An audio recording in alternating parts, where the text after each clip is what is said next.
Hello అండి, నమస్తే. నా పేరు స్వర్ణ. Welcome back to my channel Sandy Sunny vlogs. ఈరోజు మనం స్వీట్ కార్న్తో ఒక మంచి ఈవినింగ్ స్నాక్ రెసిపీని ఎలా తయారు చేసుకోవాలో చూద్దాం. అదే స్వీట్ కార్న్ పకోడీ. చాలా ఈజీగా క్విక్గా తయారు చేసుకోవచ్చు. దానికోసం ముందుగా స్వీట్ కార్న్ని ఒలిచి పక్కన ఉంచుకోవాలి.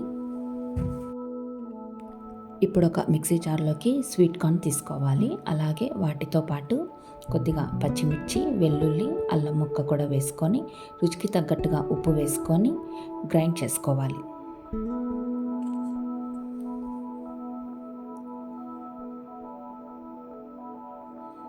ఇలా గ్రైండ్ చేసుకున్న పేస్ట్లో కొద్దిగా శనగపిండి, కొంచెం బియ్యపిండి బైండింగ్ కోసం యూస్ చేయాలి. నేను ఇక్కడ కొంచెం స్పైసీనెస్ కోసం మరి కొద్దిగా చిల్లీస్ యాడ్ చేశాను. అలాగే ఉప్పు కూడా తీసుకున్నాను. ఇప్పుడు కొత్తిమీర, కరివేపాకు, చిన్నగా కట్ చేసుకున్న ఉల్లిపాయ ముక్కలు, వీటన్నిటిని బాగా కలుపుకొని పక్కన ఉంచుకోవాలి. ఇప్పుడు డీప్ ఫ్రైకి తగ్గట్టుగా ఆయిల్ వేడి చేసుకోవాలి.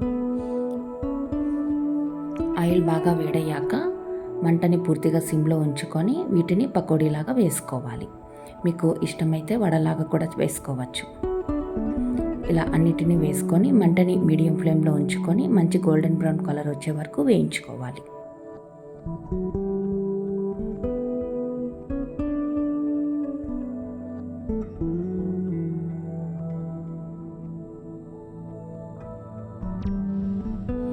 ఇలా మంచి కలర్ వచ్చాక పక్కకు తీసుకోవాలి. దీన్ని గ్రీన్ చట్నీతో కానీ, అల్లం చట్నీతో కానీ, లేదా టొమాటో సాస్తో కానీ సర్వ్ చేస్తే చాలా టేస్టీగా ఉంటుంది.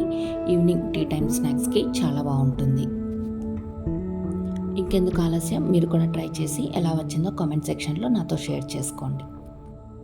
వీడియో కనుక నచ్చినట్లయితే లైక్ చేయండి, షేర్ చేయండి, సబ్స్క్రైబ్ చేయండి. Sandy Sunny vlogs. Thanks for watching. Thanks for your time.